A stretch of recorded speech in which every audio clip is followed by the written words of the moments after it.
But now there's just something about seeing these people, looking at them in the eye, spending a little time with them, maybe snagging a meal or a coffee or a drink with them.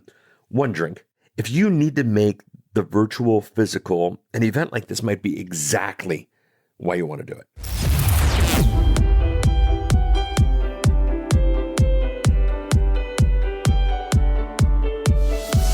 You are listening to the Podcast Report with Paul Colligan. Here's Paul. If there was a title for this episode, it would be, Should I Attend This Podcasting Event? I just got back from an event. It was Social Media Marketing World 2018. It was a great event. I'm glad I was there. But as I look to the calendar in the year ahead, as I opened up my Alaska app and saw all the times I'm getting on a plane this year, I just must intellectually, emotionally, spiritually, was asking myself the question, is this the right event for me to go to? Are these the right events for me to go to? So I got some takeaways. I got some ideas. If you're struggling or thinking through the process of whether or not I should attend a podcast event, this is just for you. If you want to hear kind of what my thoughts on are, this is great. If this isn't something that you're struggling with, it's okay, but I would consider listening anyway. A lot of people go to events for the wrong reasons. A lot of people go to events for the right reasons, but then sometimes they get distracted in what it is that they're doing. Got some strategy here for you that I want you to take a listen to. But before that, the tip of the week. You don't have to, and you might not always want to have the word podcast in your name. If you think about it, there are really two types of people in this world, those who know what a podcast is and those who don't. For those who know what a podcast is, they're getting you on their favorite podcast client. They're getting you at their favorite podcast directory. They're getting you via podcast. You don't need to say that it's a podcast any more than it is media, any more than it is the spoken word or the visual if it's a podcast. You don't need to say the word podcast to someone who knows it's a podcast. And of course, what happens if your podcast starts getting picked up by things like online radio? What happens if your podcast ends up getting picked up and you maybe even move it to things like apps? Is it a podcast anymore? What happens at that point? But it's not just the podcasters who don't necessarily need the word podcast. It's also people who don't know what a podcast is. There are people who are probably already, if not will be soon, consuming your content who don't know how to find a podcast, who don't know how to subscribe to a podcast. They might be listening on the Amazon Lady in a Tube. They might be listening on a smart speaker. They might be reading transcripts from Amazon. They might be doing all sorts of different things. If they don't know what a podcast is, and that word gets them distracted, gets them frustrated, gets them looking for answers that you don't necessarily have, you might lose a customer. You might lose an audience member because you've used an unnecessary term. You don't have to call it a podcast, and you might consider doing just that. So I'm back from Social Media Marketing World number 6. As always, it is a great show. As always, it is inspiring to see how fast and how quick this industry has grown. As always, it was great to see friends give hugs, eat food together, drink beverages together.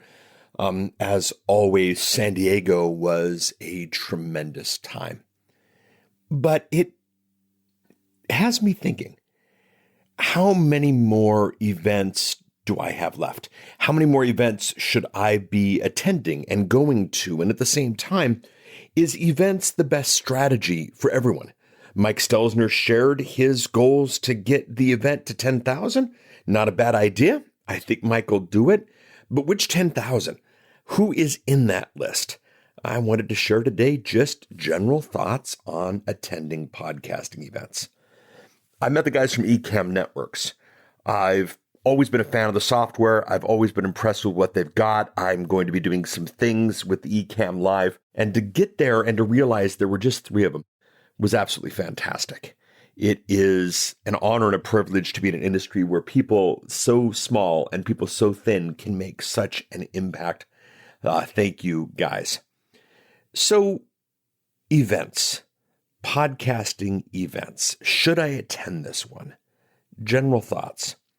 Is this the best way to spend your money? And in some cases, the answer is yes, absolutely. I am part of who I am today because of some events that I've attended, some people that I've met at the events, some connections that I've made at the events. But I'm also who I am today because sometimes I got distracted, because sometimes I wasn't able to get the work done because I was so busy doing the busy work. Is this the best way to spend your money? That's a question of experience. It's a question of knowledge. I took some notes I thought I'd share with you. What you shouldn't come to a show for. I see a lot of people come to shows for some very specific reasons, and I want to give the list of reasons why you should not attend a podcasting event. And this is a beginning podcaster, this is an experienced podcaster, this is a consultant, this is someone looking to launch, this is someone who has launched. Couple things. Number one, don't come for the free stuff and for the show specials. The free stuff and the show specials will never save you more than the event will cost. And remember, the event is an issue of the ticket to get in, but it's also the airline ticket to get there and the hotel price to get there and all those things. Don't go for the free stuff and the show specials. It'll always be cheaper. Don't go for the training, honestly. The virtual ticket will always be cheaper. You will be more focused. You could be at a better place. You could take what it is that you want to take. If the only reason you're coming is for the training, grab the virtual ticket. Don't come for the alcohol, the bar, the parties. Be awake. The power of these types of events is who you get to meet with, who you get to hang out with, spend time with, chat with, not, what you drank last night. Don't come for the hack. Don't come for the hack. Don't come for the hack. What do I mean by that? There are a lot of us who think subconsciously, I'm going to learn something in a session that's going to change my life. I'm going to overhear something in the hallways that's going to change my podcast forever. Those things can be heard, but you know what? You hear them on other podcasts. You read them in the news. You hear them shared from other people. Don't go for the hack. Don't go to beat the system. I've seen way too many people. You've shaken my hand. You know who you are. There are people who have what I'll do is I'll try to bunk with someone, see if I can get a free room out of it. And then I'll try to, see if I could sneak into a session or two, maybe borrow someone's name badge or that type of thing. The break is not going to come from hacking the system. The break comes from hard work. It's the overnight sensation 10 years in the making. Don't come for, and don't worry, we're going to get to the good stuff here. Don't come for boothless sales. If you are trying to sell and you haven't purchased a booth, you don't understand the reason for going to an event. And this is from the stage. So many introductions are a thinly veiled, really bad sales pitch that just doesn't work. Sometimes the content is a really veiled, thin yuck. Don't try to do the boothless sales from stage or person to person. Well, what I have for you today, or the amount of people who came out to me with a little brochure or a little card or that type of thing, it's just not worth it. It not only does it get thrown away, but it leaves a really bad taste in the mouth. The last reason not to come is if you are working on something more important than the event, do that. I know that sounds weird, but a lot of times we have projects that need to be completed. We have things that need to get done. And by going to event and to the next event and to the next event and listening to the next podcast and the next podcast and the next podcast and participating in the next forum and the next forum and the next forum, we can spend months, years not launching. There is tremendous value in the moment. I took off basically last week was a week in the making. Monday and Tuesday was a little bit of work, but then Monday to Friday and then Saturday, it took up the week. And if that wasn't what I should be doing, if that wasn't what others should have been doing, maybe you shouldn't come to these events. But what do you come from? What do you do? Number one, making the virtual physical.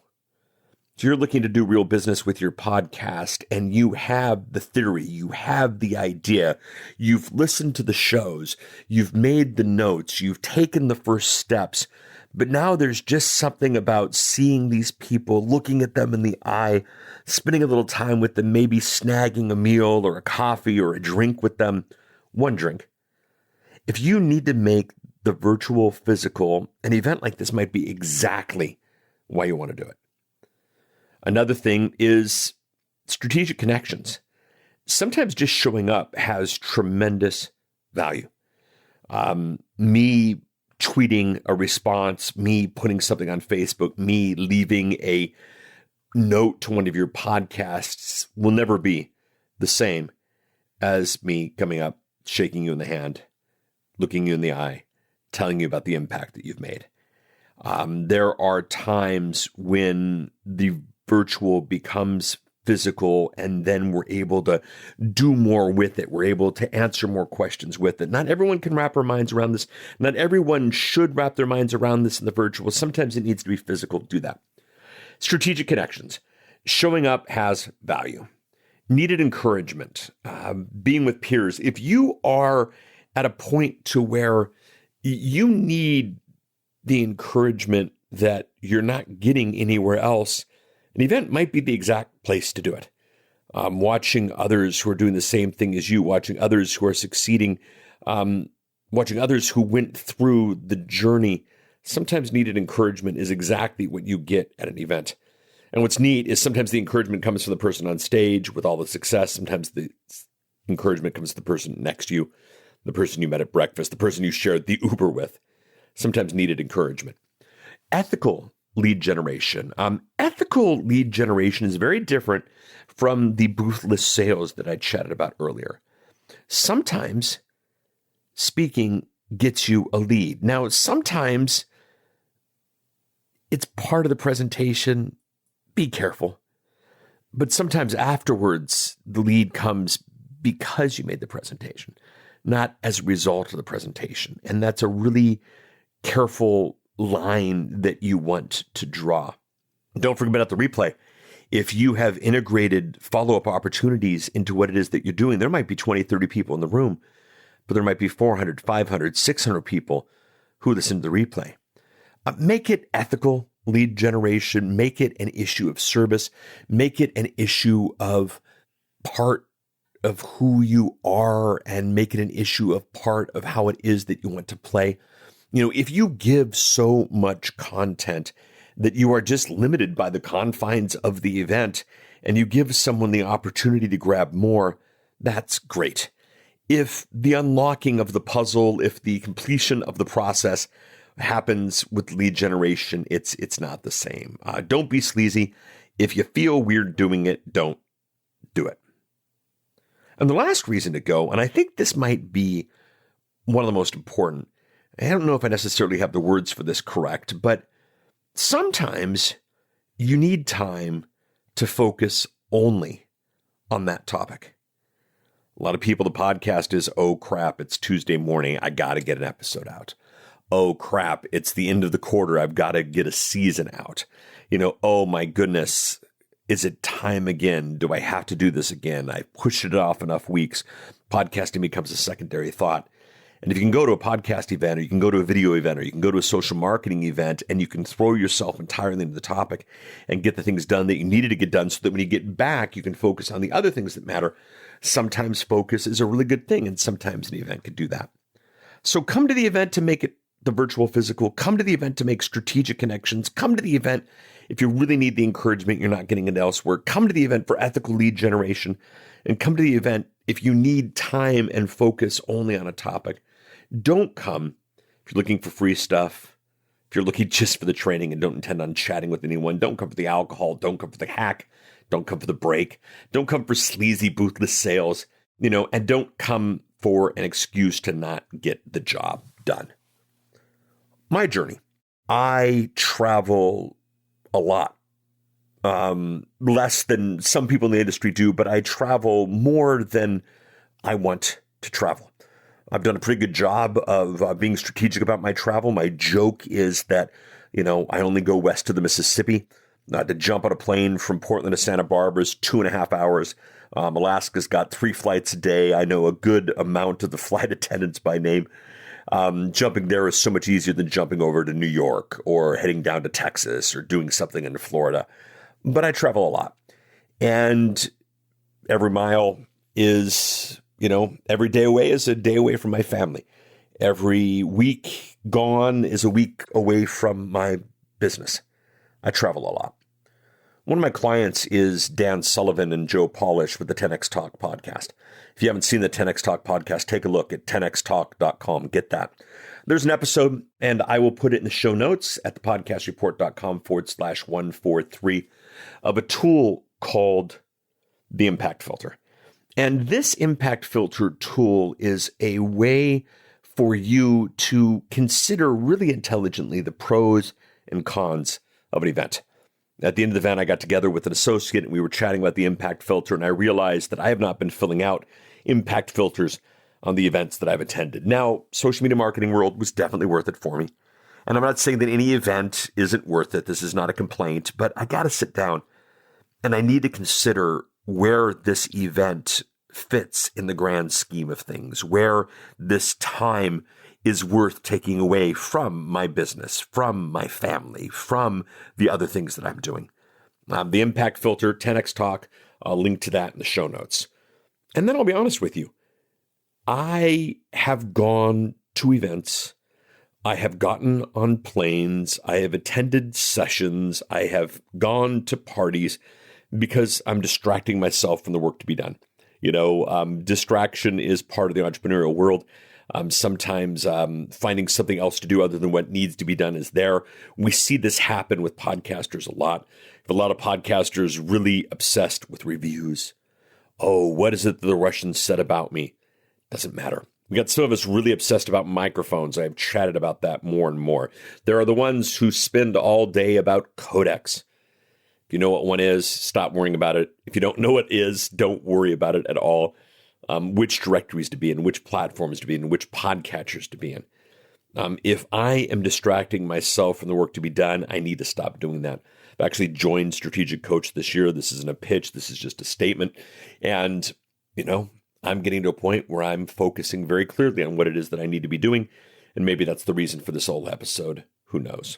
Another thing I'm looking at, and I've chatted at this a bit before in past episodes, one really clear filter for these events is I really need to be able to go to events that I can bring clients to.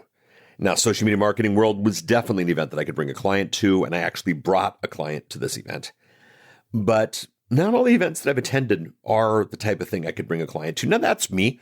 I am in the space. I do high-level podcast consulting. If that's not something you do, you won't need to bring people to this event. But when it comes together strategically, it's a good place. And I guess when it comes down to it, I am kind of committing to you. I'm kind of committing to myself that for future events, I'm going to be able to simply answer the question, I am here so that I can what? I am here so that I can what? No longer going because everybody else goes. No longer going because it's the place to be. No longer going because I love a vacation to sunny San Diego. I'm going so that I can. And if I don't know the answer, I'm not going to go. Your podcast is more important than any podcasting event. Your message is more important than any plane you get on. Your audience deserves your best attention and focus that going to an event just might pull away from. I want you to think about it. I'm doing it. We'll chat soon. Bye. Long and short of it, we need a strategy that determines what it is that we're doing. If we are going to events, if we were going to spend the money, if we're going to take the time away from our business, from our podcast, from our family, we want to be smart about it. This has been episode 143 of the Podcast Report. I would love your thoughts on this. Tell me what events you're definitely going to, maybe what events you're staying away from. We'll go from there. See you next week. Bye. We love the social interaction here at the Podcast Report. Thepodcastreport.com/Facebook, thepodcastreport.com/Twitter, thepodcastreport.com/insert social platform of your choice. We'd love to hear from you. Love to give you the chance to interact with other listeners of the show.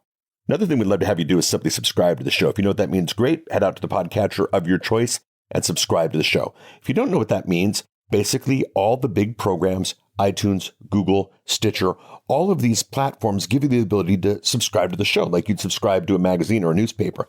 And then the minute a new episode comes out, it comes to you automatically. It comes to you without worries about spam or that type of thing. You don't have to visit the website. You don't have to go out to these platforms and see if there's something new. It comes to you automatically. Do that by subscribing.